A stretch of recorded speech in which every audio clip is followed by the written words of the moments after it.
June closing যেসব stock ছিল সেগুলোর মধ্যে যেগুলো একটু ডিভিডেন্ড খারাপ দিয়েছে বা ডিভিডেন্ডের এক্সপেকটেশন মিট করতে পারেনি এন্ড তার কারণে বাজারে যতটুকু এফেক্ট পড়েছে সেই হিসাবে আমরা কিন্তু এই পতনের প্রায় শেষের দিকে, সেটা আমি আগের ভিডিওতেও বলেছিলাম। অ্যান্ড আশা করি সামনে অ্যাটলিস্ট কয়েক সপ্তাহের মধ্যে হয়তোবা ভালো দিন দেখতেও পারি। অ্যাটলিস্ট যারা এই পতনের সময় সাপোর্ট বুঝে ভালো স্টকে, ফান্ডামেন্টাল স্টক বলুন বা যেগুলো একটু ভালো প্রসপেক্ট আছে সেসব স্টকে যারা ইনভেস্ট করেছেন, তারা আশা করি সামনে একটু ভালো দিন দেখতে যাচ্ছেন।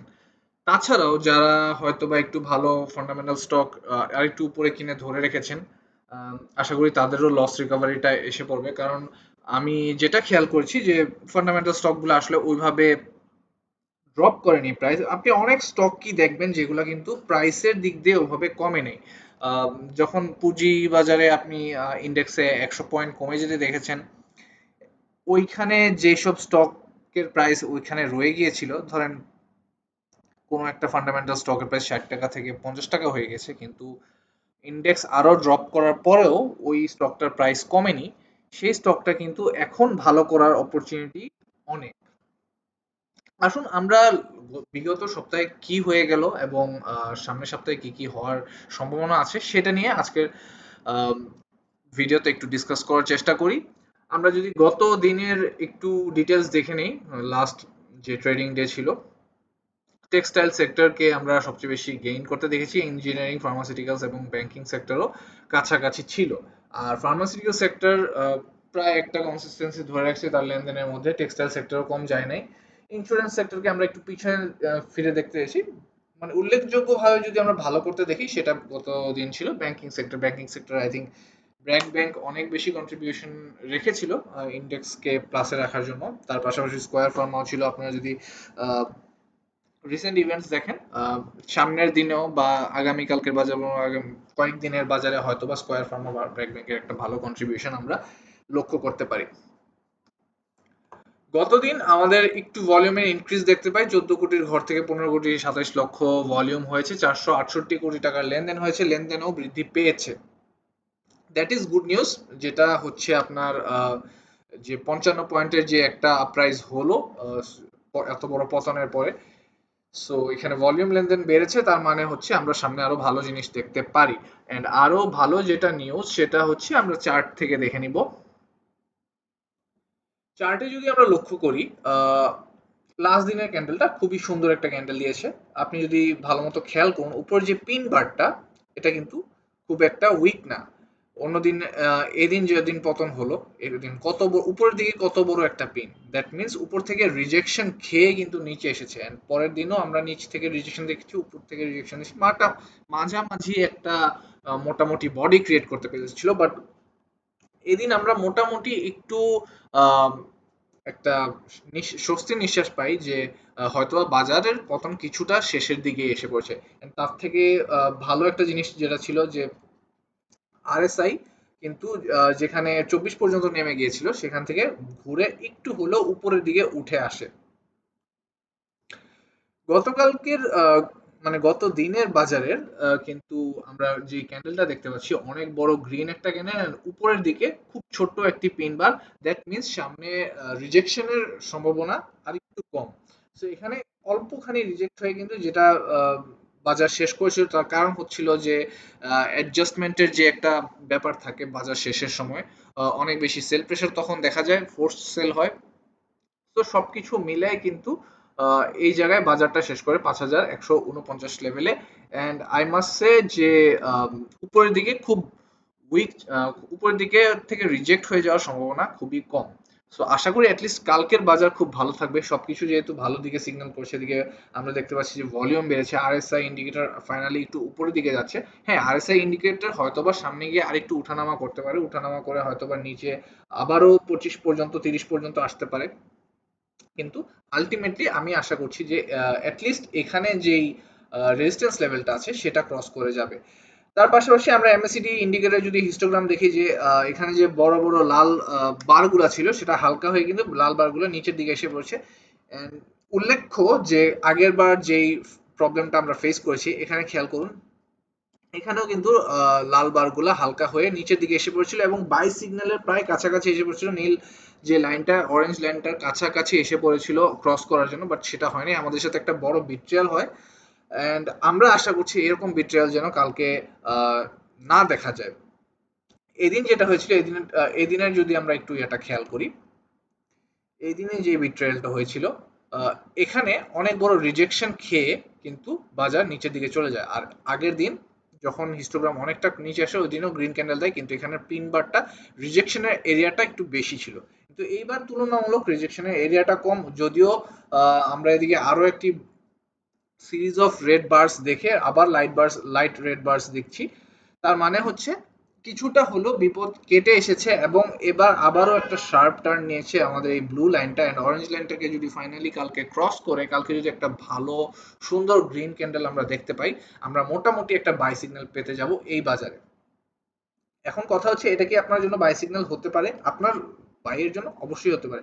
ইভেন যারা এই জায়গায় বাই করেছেন আমি মনে করি তারাও খুব একটা খারাপ অবস্থায় নাই, কারণ এখান থেকে বাজার পতন করে আবারও কিন্তু এই জায়গাটা পর্যন্ত আসবেই। হয়তোবা আপনাদের রিকভারি করতে একটু টাইমটা বেশি লাগতে পারে, কিন্তু হোপফুলি যারা ধরেন এই জায়গায় বাই করেছেন তারা খুব বেশি একটা লসের সম্মুখীন হতে পারে। লসের সম্মুখীন কারা বেশি হয়ে গিয়েছেন তারা হতে পারে এই এই জায়গাটাতে, এই জায়গায় যখন গ্রিন সিগন্যালে গ্রিন বার্স ক্রিয়েট হওয়া স্টার্ট হয় তখন যারা হয়তোবা কিনেছেন স্টকস, এই জায়গাটা যদি আমরা ধরি এক্স্যাক্টলি এই জায়গায় যেখানে আমরা রিজেকশন খেয়েছি, সো এটা প্রবলেমেটিক হতে পারে আপনাদের জন্য, হয়তোবা রিকভারি তার একটু টাইম লাগতে পারে। বাট আশা করি এখান থেকে যদি আপরাইজিং এ যায় অ্যাটলিস্ট এই জায়গা পর্যন্ত 5328 পর্যন্ত উঠতে খুব বেশি একটা সময় লাগার কথা না, যদি সবকিছু ঠিক থাকে, যদি মোমেন্টাম ঠিক থাকে। আলটিমেটলি আমাদের মামুরা, আমাদের মার্কেট মেকাররা যদি আমাদেরকে বড় কোনো ধোকা না দেয়, টেকনিক্যাল অ্যানালাইসিসের বেসিসে এটা বলাই যায় যে বাজার এই পর্যন্ত 5300 লেভেল পর্যন্ত একটানে উঠা উচিত। এখন এই দেশে যে বাজার আসলে এত বেশি আহ, অসৎ মনের মানুষ এই বাজারে আছে যে আমরা টেকনিক্যাল অ্যানালাইসিসের উপর ফুললি ফোকাস করতে পারি না। ফুললি মন যদিও মানতে চায় যে হ্যাঁ না এবার বাজারে ভালো কিছু হবে, সেই মুহূর্তে কিন্তু আমাদের মার্কেট মেকাররা আমাদেরকে একটা ধোকার সম্মুখীন করে দেয়। এই জন্য আপনাদেরকে যদি এই মার্কেটে টিকে থাকতে হয় অবশ্যই বিয়ারিশ বাজারে যখন হচ্ছে আপনি মোটামুটি একটা সাপোর্ট লেভেলের কাছাকাছি চলে আসবেন, সাপোর্ট লেভেলগুলা বুঝা এই জন্য এত বেশি ইম্পর্টেন্ট। তখন যদি আপনি এন্ট্রি নিতে পারেন এবং একটা গুরুতর রেজিস্ট্যান্স পয়েন্টে গিয়ে যদি আপনি আউট হতে পারেন, আপনি এই জায়গায় যদি সেল করতে পারেন বা এই জায়গায়ও করতে পারেন, এই জায়গায় এই 5200 লেভেলে যখন বাজার উপরে উঠছিল এখানে একটা বড় টান দিয়েছে, এটা কিন্তু একটা ভালো বাইয়ের এরিয়া ছিল। এখানে গিয়ে রিজেকশন হলো আলটিমেটলি আপনি আপনি যদি এখানে এই জায়গাটায় আপনার স্টকটা ইয়ে করে থাকেন, বাই করে থাকেন, আলটিমেটলি এই পর্যন্ত কিন্তু আসবে, আপনার লসের খাতাটা কম ভারী হবে। এই জন্য এখানে যে আমরা একটা স্ট্রং সাপোর্ট জোন এঁকে রেখেছিলাম, এই সাপোর্ট জোনটা আইডেন্টিফাই করা এত নেসেসারি ছিল। তো যেহেতু বাজার আমরা এক্সপেক্ট করতেছি হয়তো বা এই সপ্তাহ বা এক দুই সপ্তাহের মধ্যে ঘুরে যাবে, আমরা অ্যাটলিস্ট এই পর্যন্ত আসার একটা এক্সপেকটেশন রাখতে পারি, সো দ্যাট আমাদের লসের খাতাটা অ্যাটলিস্ট কমে আসে। আর যারা হয়তো বা এই লেভেলেও কিনেছেন তারা যেন একটু কম লসে যদি আউট হতেও চায় হতে পারেন, কিন্তু এভারেজ করার একটা সুযোগ কিন্তু আপনাকে করে দিবে।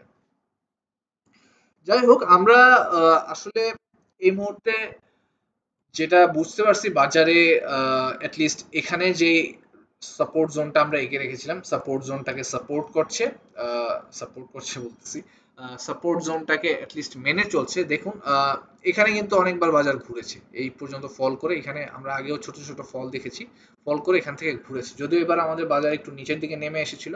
অ্যান্ড এই সাপোর্ট জোনটাকে কিছুটা ধরে নেওয়া যায়, এটা আমি হিস্টোরিক্যাল ডেটা যদি দেখি 2024 সালের 12 জন পর্যন্ত কিন্তু বাজার এই পর্যন্ত ড্রপ করেছিল এবং সেখান থেকে যখন উঠেছিল, এখানে উঠাটা যদি আমরা খেয়াল করি এই জায়গাটাও যদি আমরা ফলো করতে চাই, এখানে পতনের সময় আরএসআই 20 পর্যন্ত নেমে আসে এবং উঠে কিন্তু একটানে আরএসআই 80-র উপরে চলে যায়, একটু আরএসআই এদিকে 70-এর উপর চলে যায়। তা আমাদের এই পর্যন্ত উঠার একটা স্কোপ কিন্তু আছে বলে আমি মনে করছি। অ্যাটলিস্ট যে ধরনের ধরাশায়ী পতন হয়েছে, পতনের শেষের দিকেই আছি বলে আমি আশা করছি। আহ, যদি সবকিছু ঠিক থাকে, আমরা এখান থেকে যারা অ্যাটলিস্ট এই সাপোর্ট জোনটাকে বুঝে এন্ট্রি নিতে পেরেছেন, তারা কিন্তু এখানে একটা ভালো প্রফিট করে বের হয়ে আসতে পারবে। এবং আপনাকে এই জায়গায় প্রফিট নিয়ে হাতে ক্যাশ করে বসে থাকতে হবে। আপনার বসে থাকা ছাড়া কোনো উপায় নেই যদি আপনি ট্রেডিং পারপাসে এই বাজারে থেকে থাকেন। আনলেস আপনি ধরেন বড় কোনো অ্যামাউন্ট লং টার্ম ইনভেস্টে ফেলে রেখেছেন, আপনি ট্রেডিং করতে চাচ্ছেন না, সেক্ষেত্রে অন্য হিসাব। যদি আপনার কাছে ব্যাড বিসি, ব্র্যাক ব্যাংক কম কিনা এরকম অবস্থায় কিছু স্টকস থাকে, সেগুলা কিন্তু আপনাকে দীর্ঘমেয়াদী ভালো প্রফিট দিবে বলে আমি আশা করছি। কারণ নির্বাচন যদি সবকিছু সুষ্ঠুভাবে হয় এবং আমরা যদি একটা স্টেবল গভর্নমেন্ট পাই, তখন কিন্তু ওরা আরো স্ট্রংলি বর্তমান যেসব রাজনৈতিক অস্থিতিশীলতা আছে সেগুলোকে আরো স্ট্রংলি রেজিস্ট করতে পারবে। পূর্ববর্তী যে সরকার ছিল সেই সরকারের এগেনস্টে আরো ভালোভাবে দাঁড়াতে পারবে। যেসব অনিয়ম চলছে, চুরি ডাকাতি বলুন, অর্থনৈতিক স্ক্যাম বলুন, সবকিছু মিলিয়ে কিন্তু তাদের একটা ভালো ক্যাম্পেইন হবে 5 বছরের, যে 5 বছর তারা তাদের পজিশন টিকিয়ে রাখার জন্য দেশকেও কিন্তু এরকম একটা স্ট্রেংথের উপর রাখার চেষ্টা করবে। সো ওই হিসাবে স্টক মার্কেটের মধ্যে স্টেবিলিটি আসবে, অর্থনৈতিক স্টেবিলিটি আসা, ভালো নিউজ আসা, সবকিছু মিলিয়ে কিন্তু বাংলাদেশের স্টক মার্কেটকে একটা ভালো দিকে ড্রাইভ করার স্কোপ আছে। অ্যান্ড এইবার যে গভর্নমেন্ট আসবে 5 বছরের জন্যই আসুক, আমরা প্রবাবলি অনেকেই জানি যে গভর্নমেন্ট আসলে কি ধরনের চেঞ্জেস আসতে পারে, কি ধরনের গভর্নমেন্ট আসতে পারে। তো সেটার বেসিসে এইটুক বলা যায় যে তারা নিজেদের পজিশন আগে স্ট্রং করার চেষ্টা করবে, এবং সেটা স্ট্রং করার জন্য পুঁজিবাজার ওয়ান অফ দা মাধ্যম হতে পারে। যাই হোক, যেটা বলছিলাম যে আমরা হিস্টোরিক্যাল ডেটা থেকে দেখছি যে আমরা 5,060 লেভেলের এই যে একটা সাপোর্ট আছে, সেই সাপোর্টকে কিন্তু কিছুটা হলেও রেসপেক্ট করে এখানে বাজার ঘোরার চেষ্টা করছে। এন্ড এখান থেকে যদি ঘুরে অ্যাটলিস্ট আরএসআই 70 যাওয়া পর্যন্ত, এমএসিপির মধ্যে এরকম একটা বার যতক্ষণ হচ্ছে, এরকম হিস্টোগ্রামে এরকম একটা বার যতক্ষণ আমরা দেখতে পাচ্ছি, ততক্ষণে আমরা অ্যাটলিস্ট 5,300 এই লেভেলটা, অ্যাটলিস্ট এই লেভেলটা পর্যন্ত এসে ঘুরপাক খাওয়ার একটা আহ, সম্ভাবনা আমরা দেখতে পাচ্ছি। এবং এই পর্যন্ত যদি এসে পড়ে, আপনারা যদি মনে করেন আপনাদের স্টকস যেগুলোতে আপনি ইনভেস্ট করে রেখেছেন সেখানে আপনি ভালো প্রফিটে আছেন, আমি রেকমেন্ড করি এখান থেকে সেল করে কিছুটা প্রফিট বুকিং করার। এবং এর থেকে যখন আবার পতনে যাবে, পতন হয়ে আপনার যখন আবারও এরকম একটা সলিড সলিড একটা স্ট্রং ওয়ার্ড এখানে, সলিড একটা সাপোর্ট ধরতে পারবে, এরকম আরএসআই 20-এর কাছাকাছি এসে পড়বে, আপনি আবারও এখানে একটা বাইক সিগন্যালের কাছাকাছি এমএসিডি ইন্ডিকেটর দেখতে পাবেন। তখন আবার আহ, আপনার এন্ট্রি নেওয়ার সময় হবে। বাট সো ফার আমরা ব্লু লাইন আর অরেঞ্জ লাইন দেখেছি, যেটা বুঝছি যদি বাজার সবকিছু ঠিক থাকে, কালকে যদি আমরা একটা সুন্দর গ্রিন ক্যান্ডেল পাই, পয়েন্টসের যদি ইনক্রিজ পাই ইন্ডেক্সে আমরা, তাহলে নিশ্চিতভাবে এখানে একটা বাই সিগন্যাল আসতে যাচ্ছে। এবং উই আর হোপিং যে অ্যাটলিস্ট নভেম্বরের যেসব ডিভিডেন্ড ঘোষণা করবে সেগুলার ইফেক্ট কাটিয়ে, এবং ওভারঅল জুন ক্লোজিং যেসব স্টক ছিল সবগুলি যদি আমরা বিবেচনা করিও, এটার ইফেক্ট যেটা পুঁজিবাজারে পড়েছে সেই হিসাবে এখান থেকে কিন্তু আমরা একটা রিভার্সাল বাজার দেখতে পারি। হোপফুলি ভালো ভালো কিছু হবে সামনের দিনগুলোতে, এবং আপনাদের দোয়া আশা করছি বোথ আমার জন্য এবং চ্যানেলে আমরা আরো কি কি কন্টেন্ট নিয়ে ভিডিও করতে পারি সেটা নিয়ে আপনাদের রেকমেন্ডেশন এক্সপেক্ট করতেছি। ভিডিওটা যদি ভালো লেগে থাকে অবশ্যই লাইক করে দিবেন এবং সাবস্ক্রাইব করবেন যদি আপনি রেগুলার ভিডিও পেতে চান রাত 10টা বাজে। আপনারা কমেন্টে অনেকেই অনেক স্টক নিয়ে রিকোয়েস্ট করেছেন, আমি চেষ্টা করছি কমেন্টেই ম্যাক্সিমাম কোয়েরিগুলা ক্লিয়ার করে দেওয়ার। আপনি যদি কমেন্টে আপনি রিপ্লাই না পেয়ে থাকেন, একটু চেক করবেন আপনি যেসব কমেন্টে আপনার স্টকের কোয়েরি ছিল সেসব কমেন্টে আমি রিপ্লাই দিয়ে দিয়েছি। তাও যদি আমি মনে করি কোনো একটা স্টক নিয়ে আমার ভিডিওতে ডিসকাস করা নেসেসারি, সেটা কিন্তু আমি ভিডিওতে ডিসকাস করব। পাশাপাশি আপনারা যদি আপনাদের কমেন্টগুলো একটু রিপ্লাই চেক করেন, তাহলে আপনারা আপনাদের উত্তরগুলো পেয়ে যাবেন। আশা করছি আরো কোয়েরি থাকবে আপনাদের বিভিন্ন স্টক নিয়ে, সেগুলো আমি চেষ্টা করব কমেন্টে হোক ভিডিওতে রিপ্লাই দিয়ে হোক শেষ করার। আজকের জন্য এখানেই শেষ করছি। Good night.